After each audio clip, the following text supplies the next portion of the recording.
ഞങ്ങളിപ്പോൾ ഉള്ളത് വണ്ടാനം നീർക്കുന്നത്താണ്.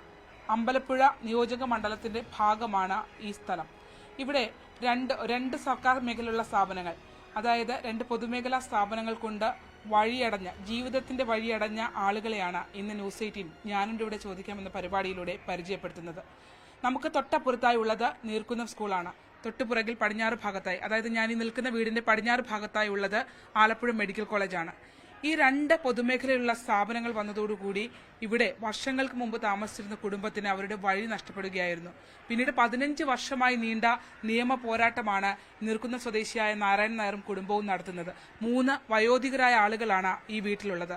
ഇവരുടെ ജീവിത സാഹചര്യമാണ് ഞങ്ങൾ ഇന്ന് പരിശോധിക്കുന്നത്.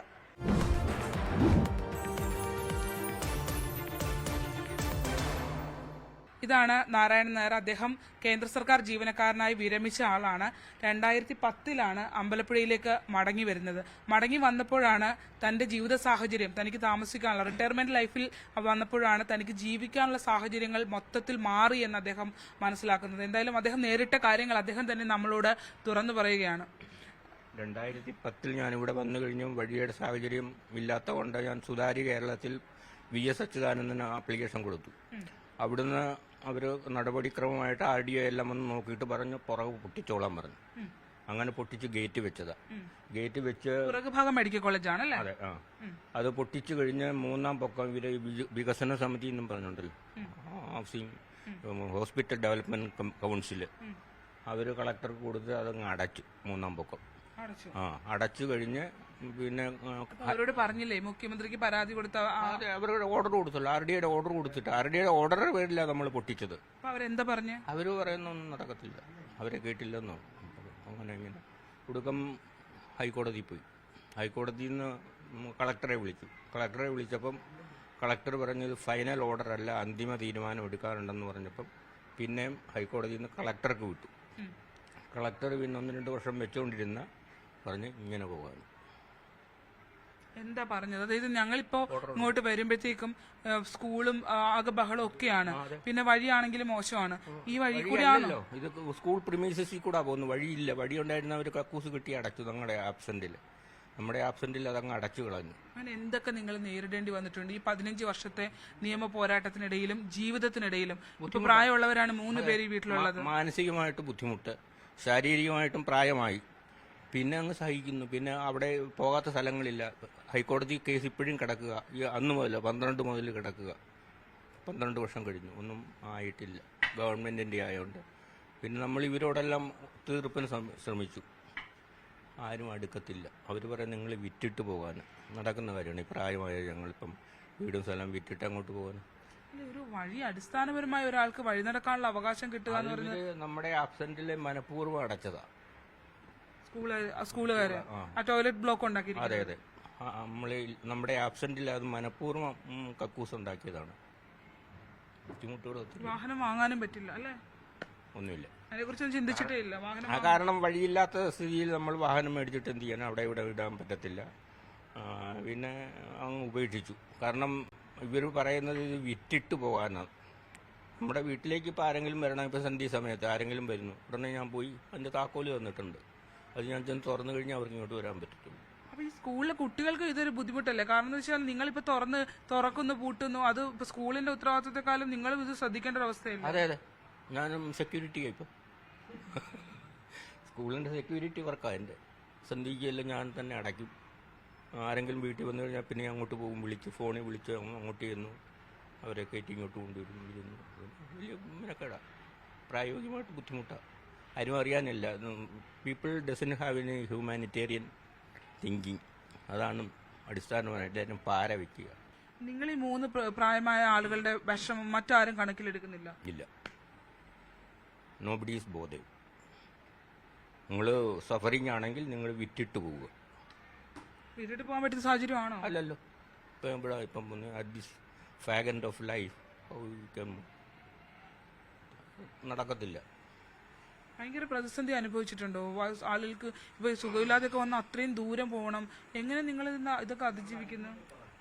അപ്പം കഴിയുന്നു. ഇപ്പം ആരോട് പറയാനാ? സഹിക്കുക, സഹിച്ച് ഇങ്ങനെ ഇരിക്കും. അതിനാ കൊടുക്കും. ഞാൻ പറഞ്ഞ സ്ഥലമെടുത്ത് നിങ്ങൾ കക്കൂസ് ഉണ്ടാക്കിക്കും. അതിനൊരു മൂവ്മെന്റ് വന്നു കഴിഞ്ഞ് പിന്നെ അതിനകത്തൊന്ന് വിഡ്രോ ആയി. ഭാഗമാണോ അന്ന് കെട്ടിയത്? ഈ ഭാഗം ഇവിടെ ഭിത്തിയായിരുന്നു. ആർഡിഒയുടെ ഓർഡർ അനുസരിച്ച് അപ്പുറേ പൊളിച്ചാണ് നമ്മൾ ഗേറ്റ് അകത്തേക്ക് വെച്ചത്. നമ്മളെ ഗേറ്റ് നമ്മുടെ പറമ്പിൽ വെച്ചോണ്ട് അപ്പുറേ പൊളിച്ചു. അതാണ് മൂന്നാം പൊക്കം അടച്ചത്. അത് ഈ ഭാഗത്ത് നിന്ന് നേരെ ഇറങ്ങിയ മെഡിക്കൽ കോളേജിന്റെ ഈ വഴി നിങ്ങൾക്ക് റോഡ് ഉപയോഗിച്ച് പോകും? എല്ലാം പോകാം, എവിടെയും പോകാം. ഇത് തുറന്ന് വിട്ടിരുന്ന അങ്ങനെയാണല്ലോ. വാഹനം കയറ്റാനും പറ്റും. ആർഡിഒ ആർഡിഒ ഒരു 5-8 പ്രാവശ്യം ഇവിടെ എല്ലാം കയറി ഇറങ്ങി. ഗോപകുമാർ ആർഡിഒ അന്നത്തെ 2011 അങ്ങനെ കയറി ഇറങ്ങിയിട്ട് പറഞ്ഞു ഇതൊന്നും കുളിക്കാൻ പറഞ്ഞു. അങ്ങനെ ഓർഡർ തന്നു. കുറച്ച് പിന്നെ ഈ 3 ദിവസത്തിനുള്ളിൽ തന്നെ അത് മാറി. അത് പറഞ്ഞില്ലേ, ഈ മാഫിയ ഉണ്ടല്ലോ ഇവിടെ, നോട്ടമുണ്ടായിരുന്നു. ഇതെല്ലാം ഇങ്ങനെ കിടന്ന സ്ഥലമല്ലേ. അതായത് ഇവിടെ ശരിക്കും പറഞ്ഞാൽ ഇങ്ങോട്ട് ഇത് ഈ കാണുന്നതിന് അപ്പുറത്തേക്ക് മെഡിക്കൽ കോളേജ് ഇത് കണ്ട ഈ കോമ്പൗണ്ട് മെഡിക്കൽ കോളേജാണ്. അതായത് ഈ ഒരു ലാബ് സ്ഥാപിച്ചാലും അല്ലെങ്കിൽ ഒരു പാലിയേറ്റീവ് സംവിധാനങ്ങളോ മറ്റെന്തെങ്കിലും ഇപ്പോൾ ഒരുപാട് ലാബുകളുണ്ട് സ്വന്തമായി കെട്ടിടമില്ലാതെ ഒക്കെ നിൽക്കുന്ന ആ ഒരു മെഡിക്കൽ ഷോപ്പോ എന്ത് സ്ഥാപിച്ചാലും അത്തരത്തിൽ വലിയ മൂല്യമുള്ളൊരു സ്ഥലമാണ്. കാരണം തൊട്ട് അപ്പുറത്തെ കോമ്പൗണ്ടാണ് മെഡിക്കൽ കോളേജ്. നമുക്കിവിടെ നിന്നത് അപ്പുറത്ത് കാണുന്ന മീറ്ററുകൾ മാത്രം വ്യത്യാസമുള്ളൂ എന്നുള്ളതാണ്. ആ സ്ഥലമാണ് ഇവർ പറയുന്ന പോലെ നമുക്ക് ഈ ഓർഡറുകളൊക്കെ കാണുമ്പോൾ മനസ്സിലാവും. ആ ഓർഡറുകളൊക്കെ വേഗത്തിൽ അട്ടിമറിക്കപ്പെട്ടുകൊണ്ടിരിക്കുന്നു എന്നുള്ളതാണ്. അതിന് പിന്നിലൊരു വൻ മാഫിയ ഉണ്ട് എന്ന് തന്നെയാണ് ഈ പ്രായമുള്ള മനുഷ്യർ വിശ്വസിക്കുന്നത്, അല്ലേ? ഇത് കാരണം വ്യക്തി താല്പര്യങ്ങളുണ്ട് ഇതിനകത്ത്. അതിന്റെ ബേസിലാണ് ആ വ്യക്തി താല്പര്യങ്ങൾ എല്ലാ സംവിധാനങ്ങളും പഞ്ചായത്ത് പ്രസിഡന്റ് ഉൾപ്പെടെ നടക്കില്ല, അദ്ദേഹത്തെ കൊണ്ട് നടക്കില്ല. അല്ല, പഞ്ചായത്ത് പ്രസിഡന്റ് ആദ്യം പറഞ്ഞു ചെയ്യാമെന്ന് പറഞ്ഞതിൽ ഏത് പഞ്ചായത്ത് ഇത്? അമ്പലപ്പുഴ വടക്ക് പഞ്ചായത്ത് പ്രസിഡന്റ് അവിടെ ഇത് പൊളിച്ചതൊക്കെ മാർച്ചിലെ കാര്യമാണ്. അവിടെ പറഞ്ഞപ്പോൾ ഇല്ല നമുക്കത് ചെയ്യാമെന്ന് പറഞ്ഞ് മാറിയതാ. അത് കഴിഞ്ഞാണ് ഇവരെ സെപ്റ്റിക് ടാങ്ക് ഇവിടെ ഈ വാട്ടർ മാൻ ഹോള് ഉണ്ടാക്കി ഉള്ള കല്ലും എല്ലാം ഇട്ട് കണ്ണാടി ചില്ലും അവർ കഴിക്കുന്ന വേസ്റ്റും എല്ലാം അതിലേക്ക് ഇടുന്നു. നമ്മൾ നേരത്തെ വന്ന വഴിയിൽ കണ്ട കാഴ്ചയാണ്. അതായത് സ്കൂളിന്റെ ഭാഗത്ത് നിന്ന് ഇങ്ങോട്ട് ഇറങ്ങുന്ന ഒരു ഇതാണ്. അതായത് 3 പ്രായമുള്ള മനുഷ്യർ ഇതിനകത്ത് നരകയാതന അനുഭവിക്കുന്നത് തന്നെ നമുക്ക് പറയാം. കാരണം അവർക്ക് വേറെ സഞ്ചാര സ്വാതന്ത്ര്യം നിഷേധിക്കപ്പെട്ട അകത്തിരിക്കുക എന്നുള്ളതാണ് വളരെ ബുദ്ധിമുട്ടാണ്. ഒപ്പം തന്നെ പല തർക്കങ്ങളും സ്കൂളും അധികൃതരുമായിട്ടും ഒക്കെ ഉണ്ടായിട്ടുണ്ട്. അവരുടെ കോമ്പൗണ്ടിൽ ഒരു ഔദാര്യം പറ്റി ഇറങ്ങേണ്ട ഒരു മാനസികാവസ്ഥയാണ്. ഔദാര്യത്തിലാണ്.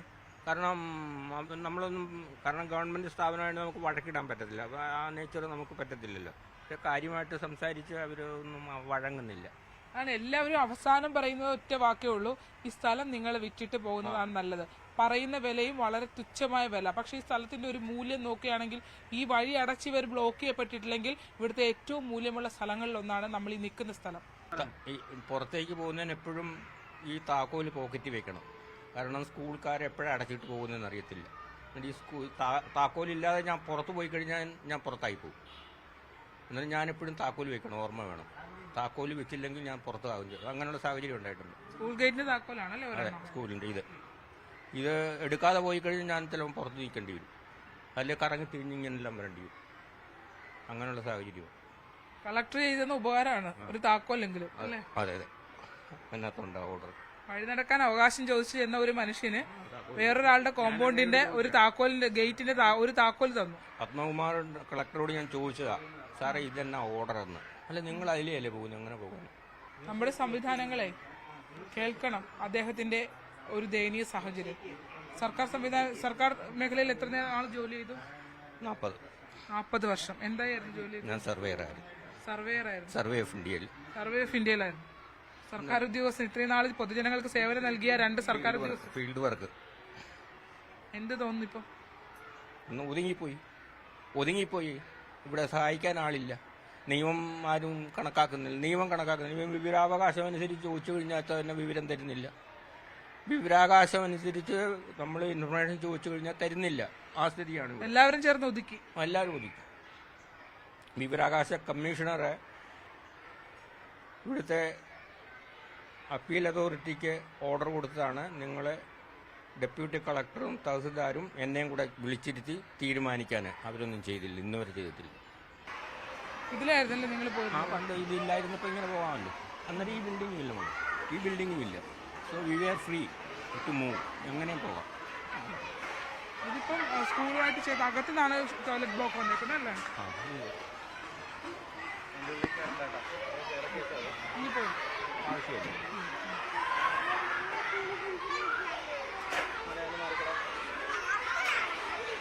നാരായണൻ നായരുടെ ഭാര്യ പത്മ നായരാണ് നമ്മളോടിപ്പോൾ സംസാരിക്കാൻ പോകുന്നത്. ആരോഗ്യപരമായി ഒരുപാട് പ്രശ്നങ്ങൾ നേരിടുന്ന ഒരാൾ കൂടിയാണ്. എന്താ അവസ്ഥ, നിലവിലത്തെ അവസ്ഥ? ഷുഗറുണ്ട്, പ്രഷറുണ്ട്, മുട്ടുവേദനയുണ്ട്, നടക്കാൻ മേലാത്ത സകല പ്രശ്നങ്ങളും ഉണ്ട്. അമ്പലത്തിലൊന്ന് പോകണമെങ്കിൽ പോകാൻ പ്രയാസം. ഇതിലെങ്ങനെ പോണത്? പിള്ളേരുടെ ഈ പോക്കും വരവും നടക്കാനും സ്ഥലം കിട്ടത്തില്ല, അങ്ങനെ ഇരിക്കുന്നു. കുട്ടികൾക്ക് ബുദ്ധിമുട്ടാണെന്ന് വെച്ചിട്ട് നിങ്ങൾ ഇറങ്ങാണ്ടിരുന്നിട്ടുണ്ട്. ഇവിടെ ഒരു ഫംഗ്ഷൻ ഒന്നും നടത്താൻ പറ്റില്ല അല്ലേ? വീട്ടിലേക്ക് ഈ വീട്ടിലൊന്നും നടത്താൻ പറ്റത്തില്ല. സ്കൂളിൽ എപ്പോഴും ഫംഗ്ഷനാണ്, അന്നേരം ഞങ്ങൾക്ക് പോകാനും പറ്റുമല്ല. ഈ ആരോഗ്യസ്ഥിതിയൊക്കെ എങ്ങനെയുണ്ട്? അപ്പൊ ഈ സുഖമില്ലാതൊക്കെ വരുമ്പോ എങ്ങനെയാ ചെയ്യുന്ന കാര്യങ്ങള്? എന്തോ പറയാനാ, പുള്ളി പിടിച്ച് അതൊക്കെ കൊണ്ടുപോയി ആട്ടോയിലിരുത്തി പല പ്രാവശ്യം പോയിട്ടുണ്ട് ഞാൻ.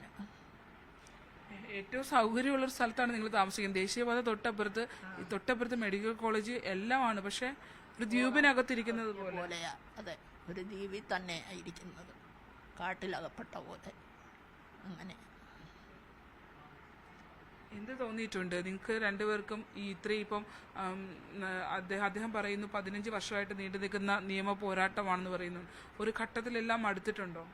അയ്യോ, ഞാൻ ചിലപ്പോൾ ഇരുന്നുകൊണ്ട് പറഞ്ഞു ഇത് ഞാൻ എന്തെങ്കിലും സൂയിസൈഡ് ചെയ്യുമെന്ന്. ഉടനെ പുള്ളി പറഞ്ഞു അതൊന്നുമല്ല, പിടിച്ചു നിൽക്കണം. എൻ്റെ മക്കളവിടെ കിടന്നുകൊണ്ട് ചീത്ത പറയുന്നു, സൂയിസൈഡ് ചെയ്യാൻ പോണോ? ഒരുത്തി എൻ്റെ ഡൽഹിയിലാണ്, ഒരുത്തി കാസർഗോഡ്. 2 മക്കളും അടുത്തില്ല? 2 പെൺമക്കളല്ലേ? 2 പെൺമക്കൾ. ഈ സർക്കാർ സർവീസിലൊക്കെ ജോലി ചെയ്ത ആളുകളല്ലേ? ഈ സർക്കാരിന്റെ ഭാഗത്തുനിന്ന് ഇങ്ങനെ സമീപനം കാണുമ്പോൾ, ഏത് കേന്ദ്ര സർക്കാരാണെങ്കിലും സംസ്ഥാന സർക്കാരാണെങ്കിലും സർക്കാർ സർവീസിൽ ജോലി ചെയ്ത ആളുകൾ, ജനങ്ങൾക്ക് വേണ്ടി ജോലി ചെയ്ത ആളുകളാണ് നിങ്ങൾ രണ്ടുപേരും. എന്ത് തോന്നുന്നു ഇതിങ്ങനെ കാണുമ്പോൾ? ഞാൻ എന്തോന്ന് പറയാനാ മക്കളെ, എന്തോ തോന്നുന്നെന്ന്. അത് ഉരുകി ഇരിക്കുക. തോന്നാനേക്കാൾ കൂടുതൽ ഉരുക്കവും ഭയങ്കര പ്രശ്നമാണ്. ഭയങ്കര BP, ഷുഗർ എല്ലാം ഉണ്ട്. മുട്ടുവേദന അതിനേക്കാളപ്പുറം. മക്കളൊക്കെ വരുമ്പോ ഇവിടെ എന്താ അവസ്ഥ? കാരണം ഈ കൊച്ചുമക്കൾക്കാണെങ്കിലും ആർക്കാണെങ്കിലും സ്വാതന്ത്ര്യത്തോടെ സഞ്ചരിക്കാൻ പറ്റില്ല. ആ മക്കൾക്ക് വരുമ്പം ഭയങ്കര പ്രയാസം ഇത്. അതിനവള് കടന്നുകൊണ്ട് പറയും എവിടെയായി വീട് ഉണ്ടാക്കിയിരിക്കുന്നത്, പിള്ളേർ പറയും. അവർ പിന്നെ എപ്പോഴും ഒന്നും വരത്തില്ല, വർഷത്തിലോ ഒക്കെ വരുള്ളൂ. അതുകൊണ്ട് ഇങ്ങനെ പിടിച്ചു നിൽക്കുന്നു. അതും പോരാഞ്ഞിട്ട് ഞങ്ങൾക്ക് 2 പെൺമക്കളാണ്. അതിൻ്റെ ഒരു കൺസിഡറേഷൻ ഇല്ല. അതായത് ആദ്യഘട്ടത്തില് ഇദ്ദേഹത്തിന്റെ അമ്മ ഇവിടെ ഉണ്ടായിരുന്നപ്പോ അമ്മയുടെ കൂടെ ഉണ്ടായിരുന്ന ആളല്ലേ? കൂടെ ഉണ്ടായിരുന്നു, പക്ഷെ മതിൽ കെട്ടപ്പോഴൊന്നുമില്ല. എന്നാലും ഒന്നും തടയാൻ പറ്റാത്ത സാഹചര്യമായിരുന്നു. അയ്യോ, ഇവിടെ എൻ്റെ ജനങ്ങളായിരുന്നു. വഴി തരണമെന്ന് പറഞ്ഞപ്പോഴത്തേക്ക് കുറേ ആൾക്കാർ കൂടി. സ്ഥലം എടുത്തു കഴിഞ്ഞാൽ ആർക്കും വഴി കൊടുക്കുകയായിരുന്നു പറഞ്ഞ്. ഇവിടെ കുറേ ജനങ്ങൾ കൂടിയതാണ്. നിങ്ങൾ രണ്ടുപേരും മാത്രമേ വീട്ടിലുള്ളൂ? ഞങ്ങൾ 2 പേരും മാത്രമേ വീട്ടിലുള്ളൂ. അതുപോലെ തന്നെ ഈ സ്ഥലം അളക്കണമെന്നും പറഞ്ഞുകൊണ്ട് കുറേ ആൾക്കാർ വന്നു. അങ്ങനെ സ്ഥലം അളന്നപ്പോഴത്തേക്ക് അളന്നയാളും അതിൻ്റെ ഓഫീസറും കൂടെ പറഞ്ഞു ഈ സ്ഥലം ഇവരുടെ തന്നെയാണ്, അവരൊന്നും കയ്യേറിയിട്ടില്ല. ആധാരമുണ്ട്, മുന്നേ ആധാരമുണ്ട്, എല്ലാം മേടിച്ച് നോക്കത്തില്ലേ? നോക്കി പറഞ്ഞു ഒരു കുഴപ്പവും ഇല്ല, ഇത് ഇവരുടെയാന്ന് പറഞ്ഞു. ആരുടെ എന്താന്ന് പറഞ്ഞാൽ ഞങ്ങൾ വഴി തരത്തില്ല, സ്ഥലം 14 സെന്റ് അവർക്ക് കൊടുത്താണല്ലോ. മെഡിക്കൽ കോളേജ് അധികൃതരാണോ അങ്ങനെ പറഞ്ഞത്? ആ, നിങ്ങൾ 14 സെന്റ് കൊടുത്താണോ? വഴി പോകുന്ന 14 സെന്റ് അവർക്ക് കൊടുത്തോ? 14 സെന്റ് സൗജന്യമാണ് കൊടുത്തത്? അല്ല, കാശിന് എല്ലാവരുടെയും സ്ഥലം എടുത്തപ്പോ നിങ്ങൾ 14 സെന്റ് കൊടുത്തു. അല്ല, അന്നും ഈ കൃത്യമായി ഈ 14 സെന്റ് കൊടുക്കുന്ന സമയത്ത് അളവും കാര്യങ്ങളും ഒക്കെ നടന്നതാ.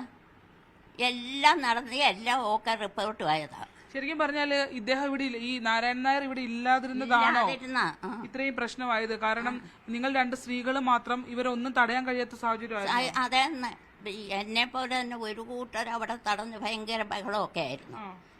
എനിക്ക് പേടിയായിരുന്നു. വഴിയില്ലെങ്കിൽ ഇല്ലാതിരിക്കട്ടെ, എനിക്ക് തടയാനും. അവരൊരു 1000 പേരുണ്ട്, ഞാനും അമ്മയും എന്ത് ചെയ്യും? അങ്ങനെയാണ് അന്ന് ആദ്യമായ അങ്ങനെ അവർ വന്ന് മതിൽ കെട്ടി എടുത്തു. നിങ്ങളോടൊപ്പം പ്രശ്നം ഉണ്ടാക്കിയ ആളുകൾക്ക് വഴി കിട്ടിയോ? അയാളെ സമരത്തിനൊക്കെ കടന്നു, അയക്ക് കിട്ടിയെന്ന് തോന്നുന്നു, ഏതാണ്ട് സ്വല്പം. അയാളുടെ പേരെന്തോ കണ്ടെത്തി. മംഗളാനന്ദൻ. ഈ സംഭവം ഉണ്ടായതിനു ശേഷം നിങ്ങൾ മാത്രമാണോ ഇങ്ങനെ ഒറ്റപ്പെട്ടു പോയത്? ഞങ്ങൾ മാത്രം ഒറ്റപ്പെട്ടു പോയി. ബാക്കി എല്ലാവരും കാശ് മേടിച്ച് പോയല്ലോ. നമ്മുടെ അല്ല 14 പോയിട്ട് ബാക്കിയുള്ള സ്ഥലം നിങ്ങൾക്ക് പോകാൻ പറ്റാത്ത അവസ്ഥയായിരുന്നു. ആയിരുന്നു. അത് കഴിഞ്ഞ് പിന്നെ അമ്മ പെട്ടെന്ന് മരിച്ചു. വീട്ടിലെ നാരായണൻ നായരുടെ ഭാര്യ പത്മയുടെ സഹോദരിയാണിത്. ഈ കാണുന്ന അമ്മയും നാരായണൻ നായരുടെ അമ്മയും മാത്രം, രണ്ടുപേരും അമ്മയും പ്രായമായ ആളായിരുന്നു. അവർ മാത്രമാണ് ഈ വീട്ടിലുണ്ടായിരുന്നത്. ആ ഘട്ടത്തിലാണ് ഇവിടെ സ്ഥലമെടുപ്പുമായി ബന്ധപ്പെട്ട ഇവർ ഒന്ന് പ്രതിഷേധിക്കാൻ ശ്രമിച്ചു എന്നാണ് അവർ പറയുന്നത്. പക്ഷേ ഒരുപാട് ആളുകൾ വന്നു, ആശുപത്രിയുമായി ബന്ധപ്പെട്ട അധികൃതർ വന്നു. അവസാനം ഈ രണ്ട് സ്ത്രീകളും പേടിച്ച് മറ്റ് നിയമ പോരാട്ടങ്ങളിലേക്കോ കാര്യങ്ങളിലേക്കോ പോകാതെ അവർ ആ വഴിയിൽ ഇവർ പറഞ്ഞ കാര്യങ്ങൾ അനുസരിക്കേണ്ട ഒരു ഗതികേടിലേക്ക് അവർ എത്തി എന്നുള്ളതാണ്.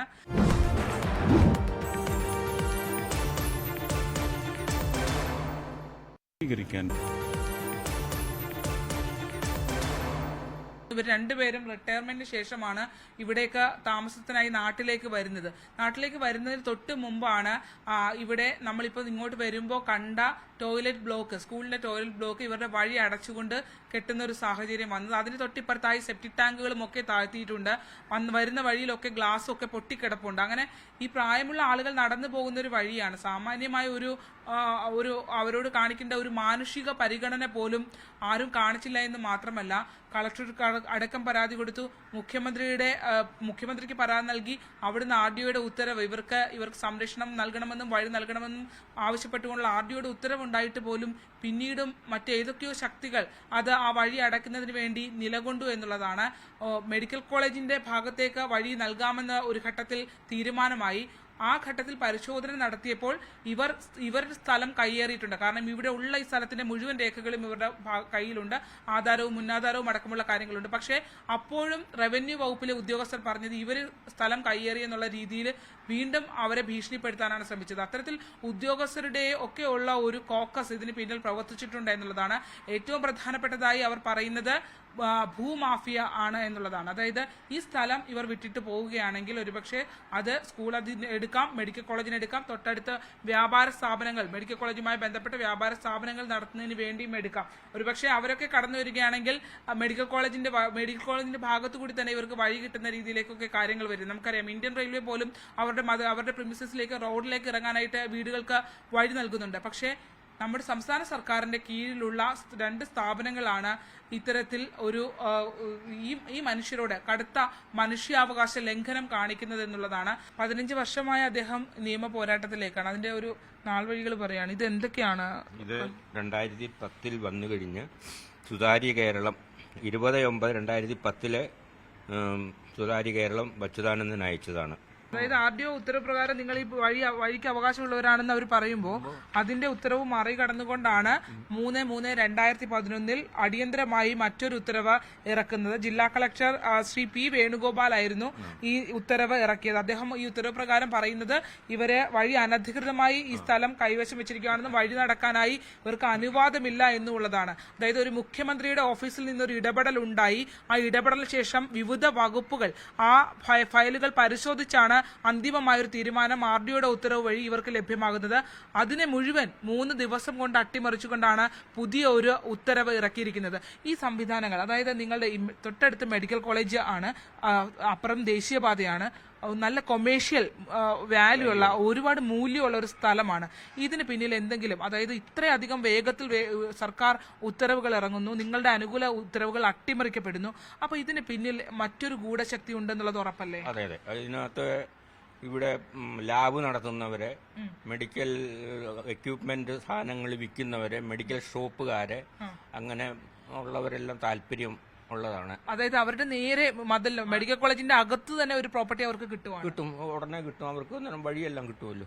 നമ്മളിപ്പോൾ സ്ഥലം അവർക്ക് പറയുന്ന വിലയ്ക്ക് കൊടുത്തു കഴിഞ്ഞാൽ അവർക്ക് അവരുടെ സൗകര്യത്തിന് അവർ വഴി മേടിച്ചോളൂ. അവർ പറയുന്നതൊക്കെ പക്ഷെ തുച്ഛമായ വിലയാണ്. അങ്ങനെ ഈ നെഗോഷിയേറ്റ് ചെയ്യാൻ വേണ്ടി ആരെങ്കിലും നിങ്ങൾ ഈ സ്ഥലം കൊടുക്കണമെന്ന് പറഞ്ഞ് സൂചന നൽകി വന്നിരുന്നല്ലോ. സ്കൂൾ HM-ഉം സ്കൂളിലെ SMC, സ്കൂൾ മാനേജ്മെന്റ് കമ്മിറ്റി, ഈ കാര്യം എല്ലാവരും കൂടെ ഇവിടെ വന്നിരുന്ന് സംസാരിച്ചതാ. അല്ല, നിങ്ങൾക്ക് വഴി തരാത്ത HM-ന് ഈ സ്ഥലം എടുക്കുന്നത് അവരുടെ പ്രോപ്പർട്ടി ആയിട്ടാണോ അവരെടുക്കാൻ ഉദ്ദേശിക്കുന്നത്? അതിന്റെ പുറകിലും ഈ പറഞ്ഞ ലോബിയുണ്ട്. അതിന്റെ പുറകിൽ ലോബിയുണ്ട്. അല്ല, ഞാൻ ചോദിക്കുന്നത് ഈ HM ഈ സ്ഥലം നിങ്ങളോട് ചോദിച്ചു വന്നപ്പോ ആ സ്കൂളിന് വേണ്ടിയാണോ ചോദിച്ചു വന്നത്? സ്കൂളിനായിട്ട്. അവർ നിയമസഭാ പെറ്റീഷൻ കമ്മിറ്റിക്ക് അവർ അപേക്ഷ കൊടുത്തിട്ടുണ്ട്. എച്ച് സലാം MLA നിർദ്ദേശപ്രകാരമാണ് അത്തരമൊരു അപേക്ഷ കൊടുത്തിട്ടുള്ളതാണ്. ആ അപേക്ഷ സ്വീകരിച്ചതിന്റെ നോട്ടിഫിക്കേഷൻ അവർക്ക് ലഭ്യമാകുകയും ചെയ്തിട്ടുണ്ട്. അതുകൊണ്ട് ഇനി അവരുടെ ഒരു പ്രതീക്ഷ ഈ നിയമസഭാ കമ്മിറ്റി ഈ വിഷയം പരിഹരിക്കും. അതായത് ഈ വയോജനം, നമുക്കറിയാലോ, വയോജനങ്ങൾക്ക് വേണ്ടി അവർക്ക് വേണ്ടി ഒരു പ്രത്യേക നയം തന്നെ അവകാശപ്പെടുന്ന സർക്കാരാണ്, അവർക്ക് പരിഗണന നൽകുന്നുവെന്ന് അവകാശപ്പെടുന്ന സർക്കാരാണ്. തീർച്ചയായും അത്തരത്തിൽ അമ്പലപ്പുഴ MLA ഭാഗത്തു നിന്ന് അവർക്ക് അനുകൂലമായ ഒരു ഇടപെടൽ ഉണ്ടാകുമെന്നുള്ളതാണ്. അത് എളുപ്പത്തിലുള്ള ഒരു കാര്യം മാത്രം അല്ല എന്ന് പറയാം. കാരണം എല്ലാ വകുപ്പുകളെയും വിളിച്ച് എല്ലാ വകുപ്പുകളുടെയും അവരുടെ അഭിപ്രായങ്ങൾ ശേഖരിക്കേണ്ടതായുണ്ട്. പക്ഷെ അങ്ങനെ ശേഖരിച്ചാൽ പോലും നമുക്ക് ഈ അദ്ദേഹത്തിന്റെ കയ്യിലിരിക്കുന്ന രേഖകൾ പരിശോധിക്കുമ്പോൾ ആ രേഖകൾക്കുള്ളിൽ ഇവർക്ക് വഴി നടക്കാനുള്ള അവകാശമുണ്ട് എന്നുള്ളതാണ്. അത് എന്തായാലും ഒരു മനുഷ്യന്റെ വഴി നടക്കാനുള്ള അവകാശത്തെ ഇപ്പൊ നടവഴിയെങ്കിലും കൊടുക്കേണ്ട ഉത്തരവാദിത്തമുണ്ട്. അത് അടച്ചു കളയുക എന്ന് പറയുന്നത് അത് നിയമ ലംഘനം തന്നെയാണ്, കടുത്ത മനുഷ്യാവകാശ ലംഘനം തന്നെയാണ്. ഇപ്പോൾ ഇവര് ഒരു പ്രതീക്ഷ എച്ച് സലാം MLA കമ്മിറ്റിക്ക്, നിയമസഭാ കമ്മിറ്റിക്ക് നൽകിയിട്ടുള്ള ആ പരാതിയിന്മേലാണല്ലേ? അതെ. എല്ലാവരും കൈവിട്ട് ഇവരെ ഇപ്പോൾ സഹായിക്കാനായി ഇവരുടെ ഒപ്പം ഉള്ളത് കേരള സീനിയർ സിറ്റിസൺസ് ഫോറത്തിന്റെ പ്രതിനിധികളാണ്. ഇപ്പോൾ നമ്മളോടൊപ്പം MM പണിക്കർ സാറുണ്ട്. അദ്ദേഹമാണ് ഇവിടെ നിങ്ങളൊരു ആപ്ലിക്കേഷൻ നൽകുന്നതിന് വേണ്ടി വന്നപ്പോഴാണല്ലേ ഈ മനുഷ്യരുടെ അവസ്ഥ അറിയുന്നത്? ഞങ്ങൾ കഴിഞ്ഞ വർഷം സീനിയർ സിറ്റിസൺ ഫോറത്തിന്റെ മെമ്പർഷിപ്പ് പ്രവർത്തനവുമായി വരുമ്പോൾ ഇവിടെ 3 വയോജനങ്ങളുണ്ട്. അവരെ കൂടെ മെമ്പർഷിപ്പ് ചേർക്കാൻ ഇവിടെ വന്നതാണ്. അപ്പം ഞങ്ങൾ വരുമ്പോൾ ഈ സ്കൂളിൻ്റെ കോമ്പൗണ്ടിൽ കൂടെ കുട്ടികൾ കളിച്ച് നടക്കുന്നതിനിടയിൽ കൂടാണ് കയറി വന്നത്. 3 വയോധികരാണ്, 2 സ്ത്രീകൾ ഉൾപ്പെടെ 3 വയോധികരാണ് ഈ വഴിയിൽ കൂടെ നടക്കേണ്ടത്.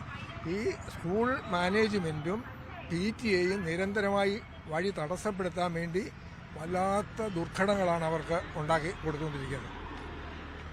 അതാണ് ഇപ്പോഴത്തെ അകത്ത് വന്നാൽ എല്ലാം നമ്മൾ ഈ ദൃശ്യങ്ങൾ കാണുന്ന സ്കൂളിന്റെ ഫ്രണ്ട് ഭാഗമാണ്. അവിടെ ഇപ്പോൾ മതിൽ കെട്ടി അടക്കുന്നതിന് വേണ്ടിയുള്ള നടപടിക്രമങ്ങൾ ആരംഭിച്ചു കഴിഞ്ഞു. അത് തുടങ്ങിക്കഴിഞ്ഞാൽ പിന്നെ അവരുടെ സാഹചര്യം നിലവിലത്തേതിനേക്കാൾ കൂടുതൽ മോശമാകും.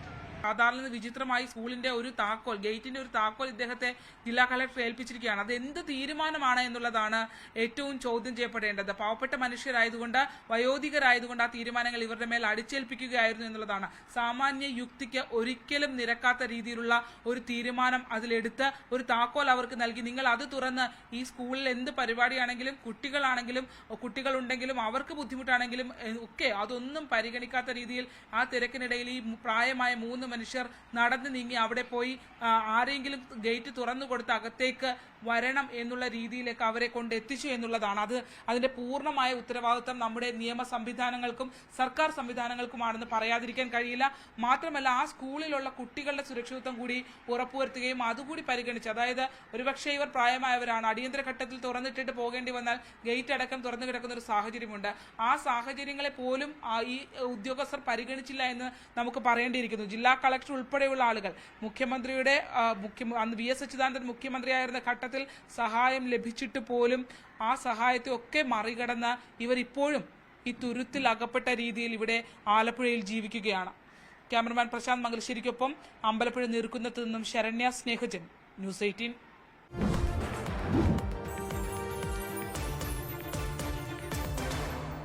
അല്പസമയം